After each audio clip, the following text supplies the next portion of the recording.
Welcome back to another video.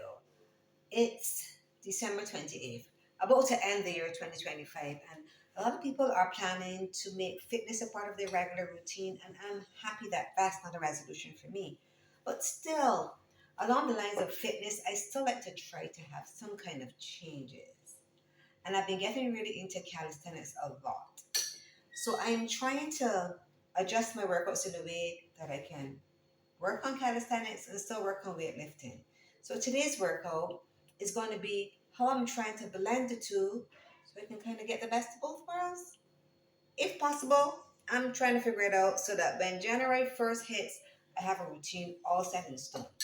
So enjoy and let's learn together how we can mix weightlifting and calisthenics.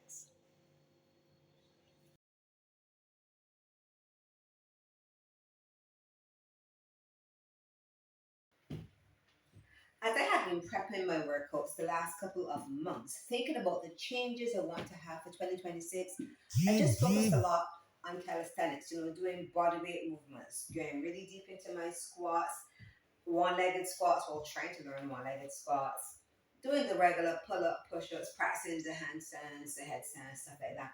But I wasn't really using any weights.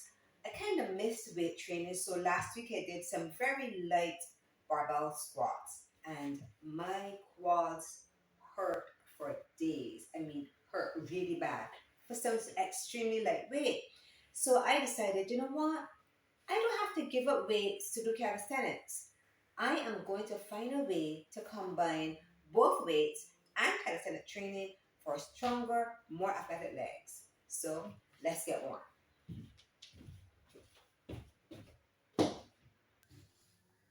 Mobility is important whenever you're training, but especially when you're doing calisthenics because you want your body to be going through the full range of motion, keeping your squats deep, strengthening your knees.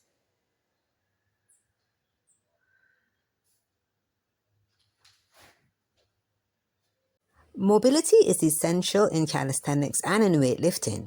It enhances performance, prevents injuries, and promotes overall fitness. So first we're going to start with some bodyweight movements just to warm up the joints a bit. And then we're going to go into our heavy weighted movements, and then some calisthenics after that. But you want to do a little bit at the beginning because, well, for me, that's the new thing that I'm trying to learn. So it's prioritized and because I want to warm up all the joints and get me prepared for the heavy lifting. The first skill that I have been trying to work on is the frog pose and also the crow pose. There's just a very slight variation between the two. So I'm going to practice both of them now before I get into my heavy weightlifting session.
We now move into our heavy lifts because we want to do these lifts when we're still fresh and full of energy.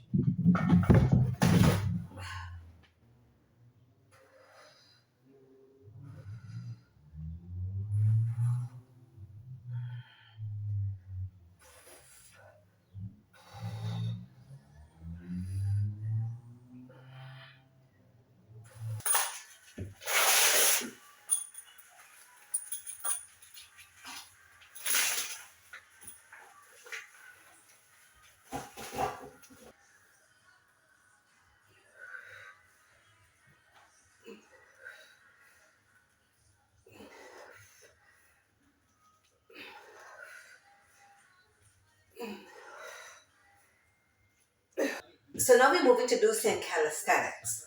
I'm trying to learn the pistol squat, it's a difficult squat.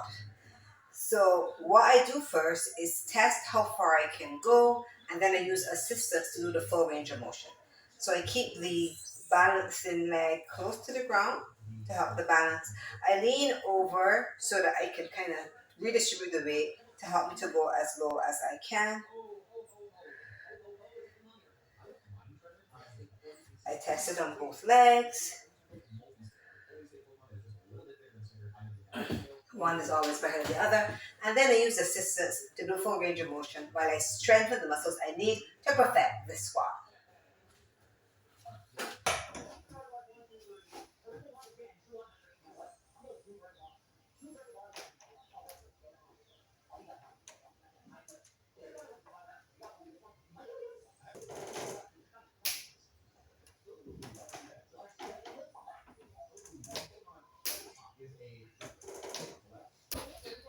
And now we're going to some popular calisthenics moves.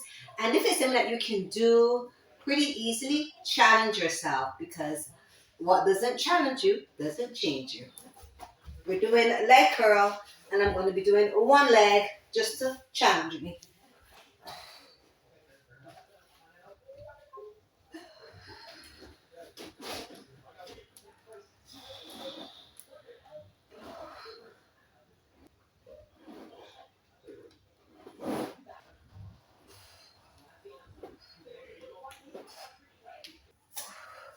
So now we're going to do a little bit of combo, some muscle building and endurance. We're going to do some weighted goblet squats followed by squat jumps just to get a little bit of muscle endurance into our workout.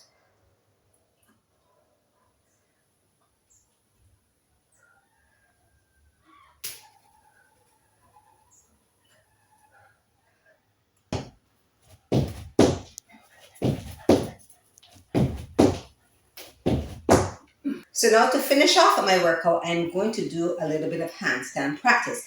Now I've been loving handstands all year, and I've been doing it, and I got pretty good at doing the kick up handstand. So what I noticed is, even though I can kick up and most times I can balance without touching the wall, I always do it in front of the wall for safety reasons, because there's still the fear in your head that you will topple over. So now I'm trying to work on getting rid of that fear. So I don't do a lot of kick up handstands anymore. I'm working on doing chest to wall to get my body close to the wall and to overcome that fear of toppling over. Practicing moving my hand and just jumping down so that if I do topple, I would know how to get out of the handstand position. So honestly, I'm not very close to the wall yet. The fear is still pretty big, but we're working on overcoming that. So now I'm going to practice some chest to wall handstands.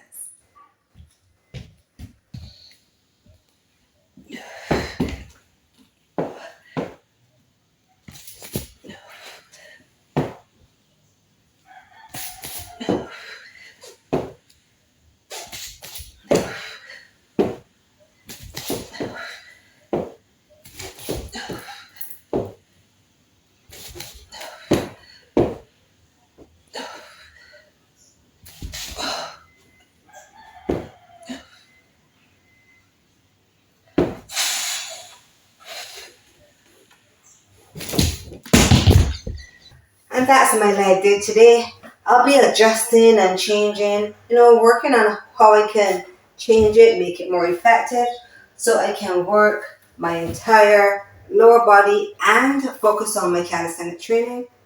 It's a work in progress, but I'm loving it as I work on it.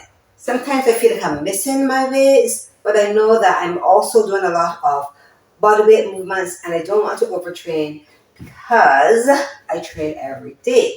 So it's important to pace yourself so you still have the energy to do it again tomorrow. Honestly, my upper body sessions and my full body sessions are way more fun because you get to do pull-ups, you get to do headstands, that kind of thing. So I think my next video will be an upper body session, and then I'll show you a full body session doing calisthenics along with weights. If you enjoyed today's video, give it a like and subscribe for more content. And happy training!